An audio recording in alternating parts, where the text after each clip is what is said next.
Ya, kita lanjut bab selanjutnya tentang inovasi penemuan di masa lalu, yaitu tentang makanan dan minuman ya.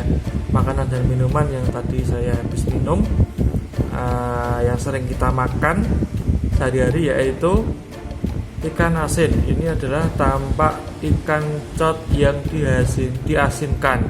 Jadi ikan itu diasinkan pakai garam.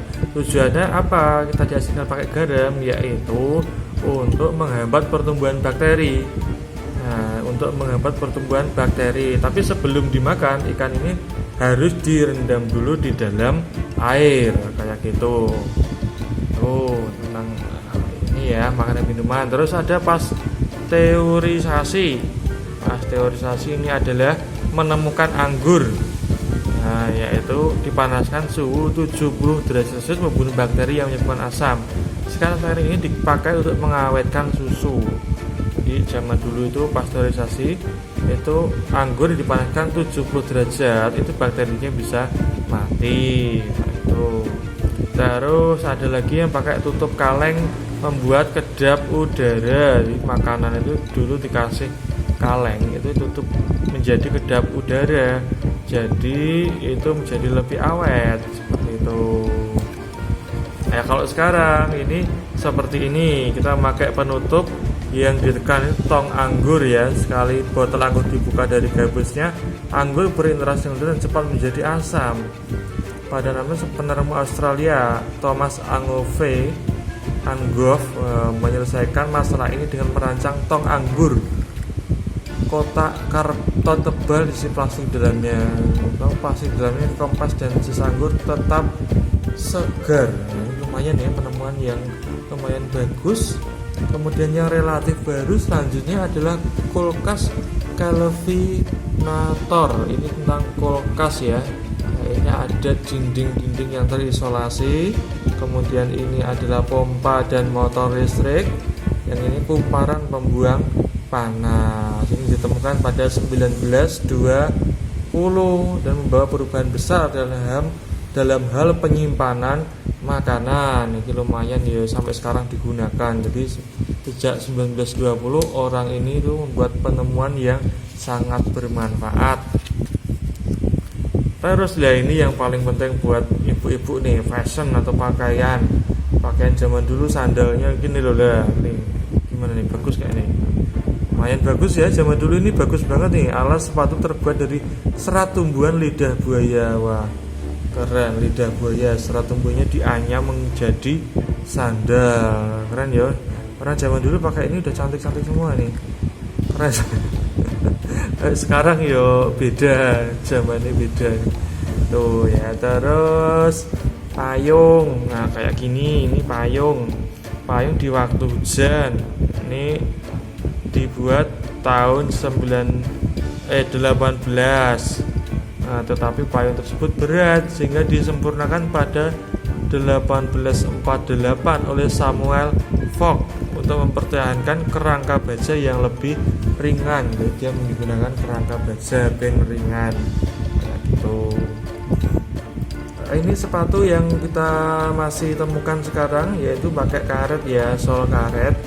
Ini biar tetap kering. Biasanya orang ke sawah atau ada proyek-proyek yang di basah-basahan yang becek atau berdebu, pakai sepatu ini lumayan membantu ya, sangat membantu sekali lah di pertambangan. Dan juga pakai jin. Nah, jin ini sebenarnya ada celana untuk orang-orang di tambang, diciptakan oleh pegawai karyawan lapangan di tambang. Tapi sekarang digunakan semuanya ya, semuanya itu kelihatan keren itu dipakai kalau zaman sekarang ini. Nah, terus ini yang bawah adalah Lycra, dikenalkan tahun 1959. Nah, digunakan untuk pakaian dalam.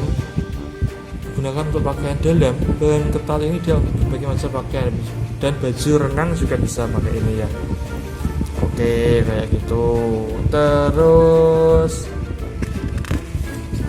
ada lagi tentang kebersihan dan kesehatan. Dan ini ada gambar orang mandi nih ya. Jangan sensor ini harusnya nih. Ini adalah pancuran pertama, yaitu pada tahun 1350 sebelum Masehi. Itu ini pada Yunani. Nah, tahun 600 sebelum Masehi, berupa pancuran yang memiliki peran air. Itu terus ada juga air bersih lewat penyaringan ya. Jadi air itu yang awalnya kotor disaring. Ada air hujan, ini pasir, kerikil, batuan kecil, batuan kasar, terus menjadi air bersih. Jadi penyaring air yang paling bagus di dunia ini itu yang paling murah juga adalah tanah. Tanah itu air kotor kayak apa, ketika masuk ke dalam tanah disaring oleh tanah, kemudian keluarnya pasti air bersih. Buktinya dipompa itu keluarnya air bersih. Ya itu sangat bermanfaat. Ada juga sabun. Sabun ini ini mereknya apa nih? Nggak kelihatan ini. Dove ya? Bukan. Nah ini sabun dibuat dengan cara mendidihkan minyak dan soda api.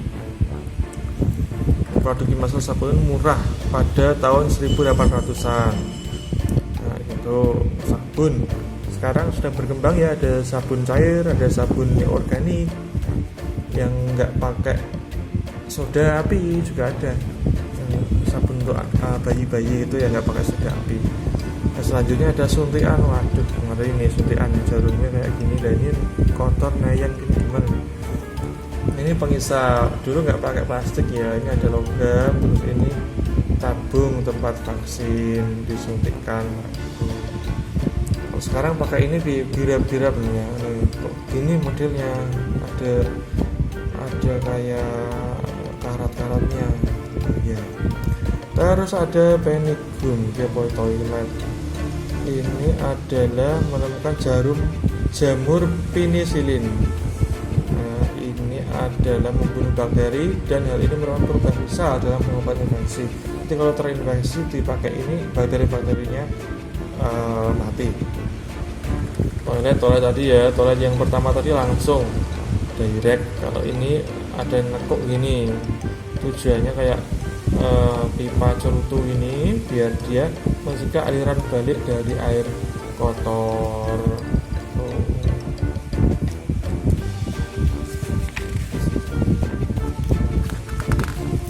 Selanjutnya ada tentang waktu, penunjuk waktu. Ini ada yang macam-macam ya bentuknya, ada arloji, ada jam dinding, ada jam pasir. Ini di Aladin ini pakai jam pasir. Ribet ini ya, ini ada jam elektronik yang sekarang ya kita pakai sekarang, jam digital. Ini jam antik sekarang masih ada tapi harganya lumayan relatif mahal ini jam antik, karena mesin-mesin yang mekaniknya ini lumayan sulit. Ini untuk orang-orang tertentu aja yang tipenya klasik, suka model klasik. Wow, selanjutnya adalah tentang perdagangan dan industri. Perdagangan dan industri. Jadi tidak hanya untuk memproduksi saja, sesuatu harus dagang. Untuk mengindustri, zaman dulu ada timbangan seperti ini ya. Timbangannya ada beban, terus ada pengaitnya. Ini buat nimbang apa ya, jagung, gandum kayak gitu di sandal gini. Terus ada bandule di sebelah kanan. Ada juga ya tentang kincir angin modern ya. Kincir angin modern ini untuk memproduksi listrik dari angin. Yang banyak itu di Indonesia bagian timur, ini banyak pakai ini. Di Jogja juga ada, di pantai juga ada pakai kincir angin seperti ini. Selanjutnya ada mesin jahit rajutan benang halus ya. Ada juga mesin pertanian untuk menaburkan benih. Ini benih sekarang di manual, padahal zaman dulu sudah ada ditabur secara otomatis pakai mesin. Ini juga manual juga tapi diputar gitu loh, jadi lebih cepat. Untuk membeli dan menjual juga, sebelum uang ditemukan orang menjalankan barter dalam perdagangan. Barter pakai uang, ini uang koinnya ya, dulu sering pakai uang koin, nah sekarang pakai uang kertas. Pakai uang kertas ini di Eropa tahun 1661. Ada juga ini mesin penghitung uang tunai. Loh, zaman dulu ternyata sudah ditemukan mesin penghitung uang tunai. tahun 1879. Nah ini keren ini ya, orang kaya yang bisa ini bisa memilikinya ya. Ada juga tentang kartu uang membayar dengan cek, kartu menimbang dan mengukur. Nah ini timbangannya, menimbang anggur. Nah yang lebih lumayan ini ya, pakai blender ini.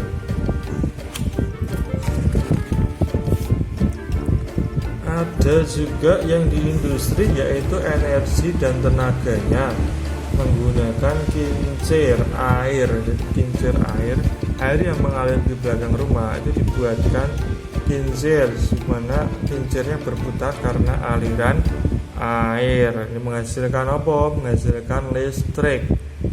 Jadi lumayan listrik yang digunakan untuk kehidupan sehari-hari. Yang lebih bagus lagi ada mesin uap ya. Ada mesin uap tongkat bergerak kayak gini. Ini bagus juga mesin uapnya nih. Piston bergerak naik turun silinder.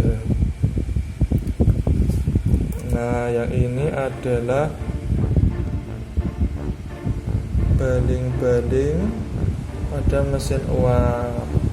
Ini dan ini keren juga nih, untuk angin, tenaga angin.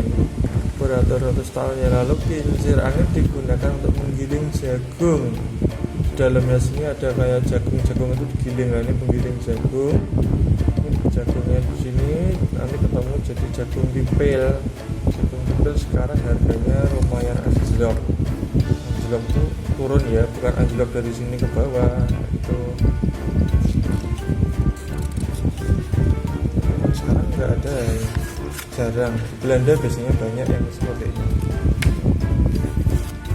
Pemintalan dan penemuan. Ini untuk tentang penemuan pemintalan benang ya. Zaman dulu kan kain tenun seperti ini. Terus ini paling sederhana, yaitu roda pemintal yang tradisional bangetnya, tanaman tradisionalnya. Nah ini sudah lumayan gede, lumayan besar. Ini bermakin berkembang, jadi menggunakan kapas untuk bahan bakunya.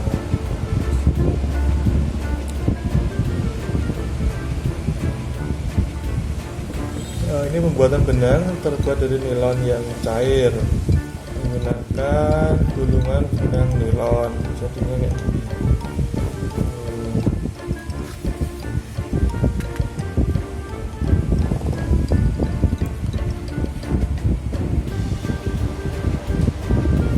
Ada peralatan logam ini sebagian besar digunakan untuk senjata dan zaman dulu. Ini pedang ya, bekerja dengan perunggu membuat pedang. Kemudian untuk membungkus makanan juga ini aluminium. Ada juga tentang apa ini, paku ini dipanaskan ya. Ada lagi selanjutnya tentang ringan dan kuat. Semakin ringan semakin kuat, itu semakin bernilai kayak gini ya. Ini titanium yang ringan dan kuat. Biasanya sesuatu yang kuat itu berat. Ini nih tapi yang ringan tapi kuat. Dia bagus banget untuk baling-baling pesawat terbang.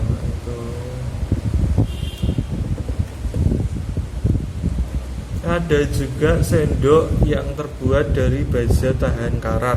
Baja tahan karat ini ya, ada Hari Barele mencampur baja dan kromium untuk memperoleh logam campuran yang tidak berkarat. Logam campuran tersebut dikenal dengan baja tahan karat atau stainless steel. Sampai sekarang ada.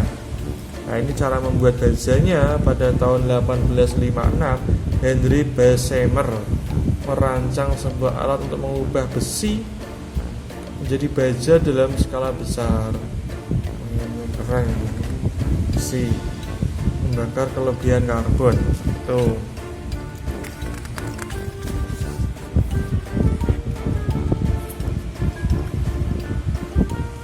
Bahan sintetis, plastik dan bahan sintetis dibuat dengan mencampur bahan kimia substansi menjadi polimer. Tis ini juga ada stocking nilon, ini terbuat dari nilon ya. Stocking buat kaki itu loh, dari nilon. Kemudian sarung tangan karet rumah tangga, juga seluloid tak menyerupai ukiran gading yang rumit.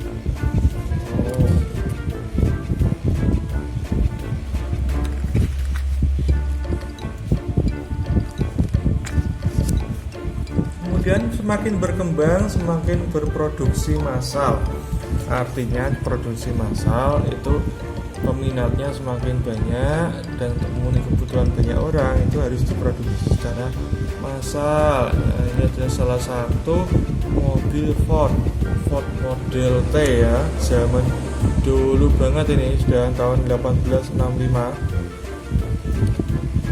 Ini Henry Ford, sekarang masih ada pabriknya model Ford, tapi Ford sudah memutuskan untuk tidak di Indonesia lagi pabriknya, jadi tinggal tinggal kenangan saja dari Ford. Ada juga pada tahun 1890 bernama Nikolai Slavyanov menemukan busur las listrik. Las listrik itu yang menemukan adalah seorang Rusia, Nikolai Slavyanov. Namanya rumit ya namanya ya, kok gini namanya. Terus ada lagi tentang senapan yang telah dirakit, senapan untuk nembak nembak burung ya, senapan pabrik daripada membuat langsung banyak, ini dibuat part-partnya yang kecil-kecil sehingga gampang produksi massal. Ada juga tahun 1970 robot menggantikan pekerja pada jalur produksi. Nih, peran manusia tanpa merasa lelah. Iya, sampai sini dulu. Kemudian di sesi selanjutnya kita bertemu seni dan keahlian. Oke, kita tutup dulu.